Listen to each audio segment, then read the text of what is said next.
आशाओं के दीप जला चल राधे चल।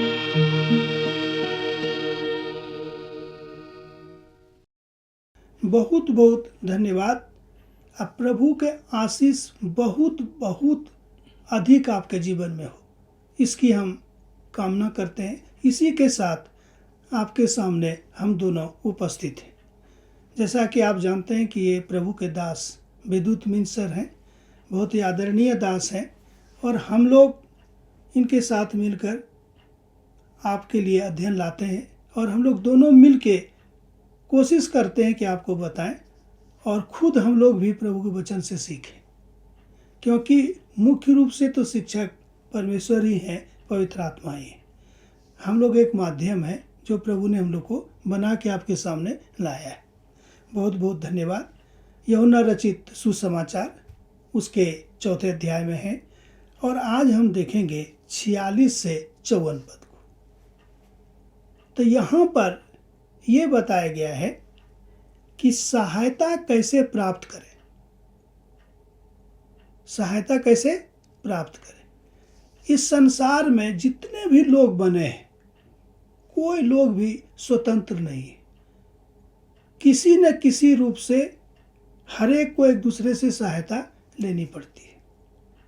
पति को पत्नी से, पुत्र को पिता से, जहाँ काम करते हैं वहाँ एक दूसरे से। आप बिना सहायता के इस जगत में नहीं रह सकते, ये बात साबित है। लेखक कहते हैं कि एक व्यक्ति भी नहीं है जो बिना सहायता के जीवित रहे। आपको सहायता लेना ही पड़ेगा, पत्नी से, बच्चे से, जो आपके जिसके यहाँ आप काम करते हैं उनसे, या जो आपके अधीन काम करते हैं उनसे भी। अब जब आप वहाँ है मुखिया हैं तो आपको भी सहायता लेना पड़ेगा और उनको भी लेना पड़ेगा आपसे। ये संसार का नियम है। इसी तरह से परमेश्वर ने जगत की सृष्टि की है जी। तो कुछ प्रश्न है सर, तो आप पूछिए। तो जैसा आपने जो विषय उठाया सहायता के संबंध में, जी जी, सहायता कैसे प्राप्त करें, जी, जी। तो उसमें मैं पूछना चाहता हूँ कि किसी भी व्यक्ति से सहायता पाने के लिए उसका सरल उपाय क्या है? हाँ, इसके लिए सर मैं चाहूँगा कि आप इस अध्याय का 2 पद को पढ़ दीजिए, 46 और 47 पद को। जी क्योंकि हम इसे परमेश्वर के वचन के आलोक में देखेंगे, जी जी, व्यक्तिगत नहीं देखेंगे। जी, पढ़ दिया जाए। यूहन्ना रचित सुसमाचार उसका 4 अध्याय 46 और 47 पद। जी जी, यहाँ लिखा है, तब वह फिर गलील के काना में आया, हाँ हाँ जहाँ उसने पानी को दाखरस बनाया था। हाँ, वहाँ राजा का एक कर्मचारी था जिसका पुत्र कफरनहूम में बीमार था। वह यह सुनकर कि यीशु यहूदिया से गलील में आ गया है, हाँ उसके पास गया और उससे विनती करके कहने लगा कि चलकर मेरे पुत्र को चंगा कर दे, हाँ। क्योंकि वह मरने पर था।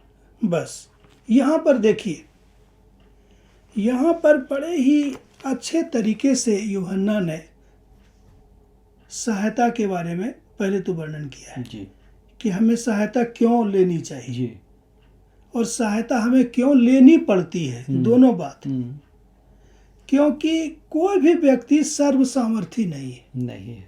पहली बात सर, हम हो या आप हो, कोई भी व्यक्ति सर्वसामर्थी नहीं है। ना आप है ना हम।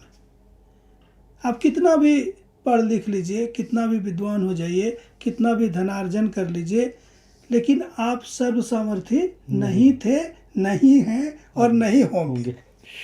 जी, ये प्रभु को वचन सिखाता है। लेखक इसी बात पर जोर देते हैं, और इस पद को जो आपने भी पढ़ा, मैं एक बार और आपके लिए पढ़ना चाहूँगा। लिखता है कि फिर वह गलील के काना में आया, जहाँ उसने पानी को क्या किया था, दाखरस बनाया था। वहाँ राजा के कर्मचारी था जिसका पुत्र कफरनहूम में क्या था, बीमार था। देख लीजिए, प्रभु यीशु मसीह फिर वहीं गए जहाँ उन्होंने अपने जीवन का, अपने दैहिक जीवन का पृथ्वी पर के जीवन का पहला चमत्कार किया था काना में, एक विवाह के भोज में, हम लोग जानते हैं। तो वहाँ एक व्यक्ति बीमार है, तो अब वो इधर उधर देख रहा है, क्योंकि उसकी सहायता कहाँ से हो सकती है वो ढूंढ रहा है।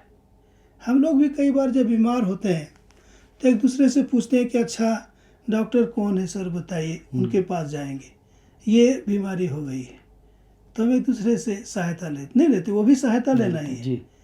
लेकिन कई लोग बता पाते हैं, कई लोग बता नहीं पाते, क्योंकि हम जानते हैं कि मनुष्य सर्वसामर्थी नहीं है, मनुष्य सर्वज्ञानी नहीं है।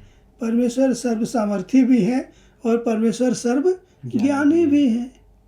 तो सीधी सहायता कहाँ से मांगनी चाहिए? परमेश्वर से। इसीलिए वो क्या बोलते हैं, देखिए आगे जब 47 पर, यह सुनकर कि यीशु यहूदिया से गलील में आ गया है, उसके पास गया और उसे विनती करके कहने लगा कि चल कर मेरे पुत्र को क्या कर दे, चंगा कर दे, क्योंकि वह मरने पर था।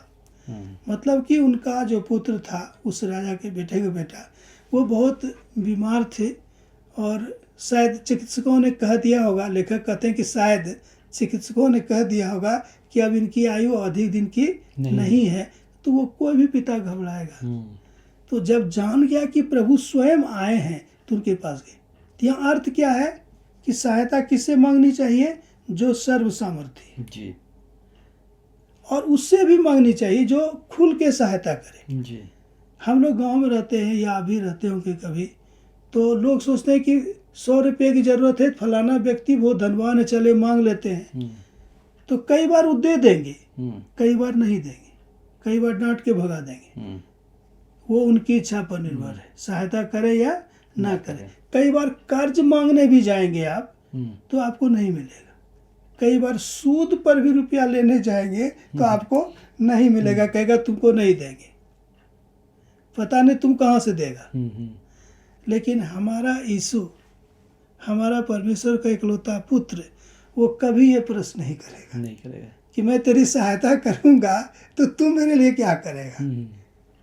वो बदले में आपसे कुछ नहीं मांगेगा। तो इसलिए सहायता के लिए, सहायता पाने के लिए सीधे किसके पास जाना है? यीशु के पास, परमेश्वर के पास। और सर, तो यहाँ पर हम लोग सहायता के बारे में देखें कि हम लोग सर्व संपन्न नहीं हैं, हम लोग एक दूसरे के ऊपर निर्भर हैं। बिल्कुल बिल्कुल। तो हम किसी की सहायता क्यों करें, ये एक महत्वपूर्ण प्रश्न यहाँ पर आता है। जी जी। अब देखिए सर, ये जो आप बोले कि हम किसी की सहायता क्यों करें जी, हम लोग भारतीय लोग हैं। भारतीय संदर्भ में एक पंक्ति है, मैं आपको बताना चाहता हूँ। वहाँ उस पंक्ति में एक कवि बोलते हैं कि संसार में सब कोई, लिखा है कि स्वार्थ लागी करही सब प्रीति, स्वार्थ लागी करही सब प्रीति। बोलता है जितने भी लोग हैं स्वार्थ बस एक दूसरे की सहायता करते हैं जी। कि मैं आज उनका ये काम कर दूंगा तो कल विद्युत सर भी मेरी सहायता कर देंगे, अगर मैं नहीं करूंगा तो वो भी नहीं करेंगे, क्योंकि यहाँ बदला लेने की भावना है, एक दूसरे से सहायता लेने। तो परमेश्वर जो है वो निस्वार्थ सहायता करते हैं।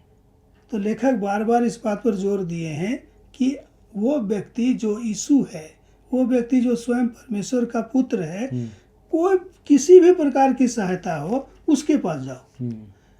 क्यों जाए हम विद्युत सर के पास, यहाँ विद्युत मिन सर मेरे पास क्यों आए?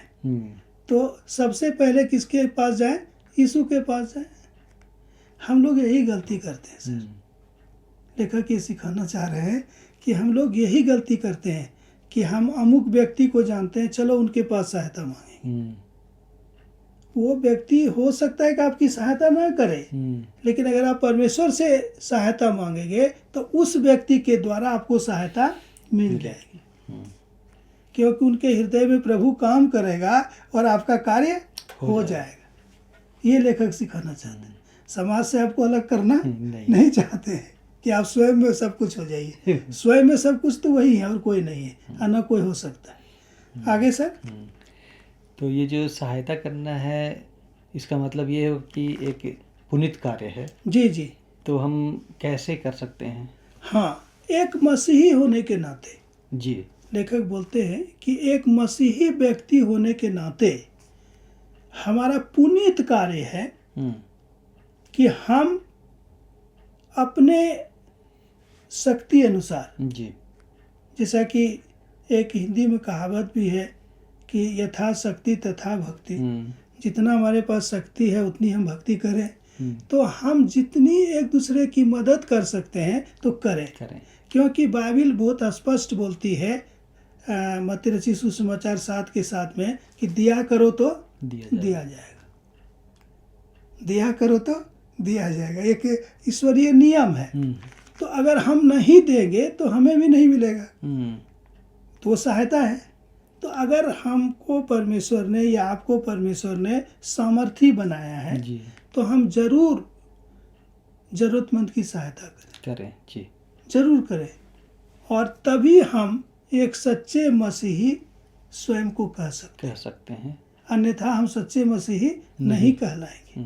प्रभु चाहते हैं कि सहायता हम किससे मांगे? सीधा परमेश्वर से मांगे। और वो मार्ग क्या है? विनम्रता का, वो मार्ग है प्रार्थना का, वो मार्ग है वचन की शिक्षा का। जब ये तीनों मार्ग अपना लेंगे तो परमेश्वर की सहायता आपको मिल जाएगी। बहुत बहुत धन्यवाद।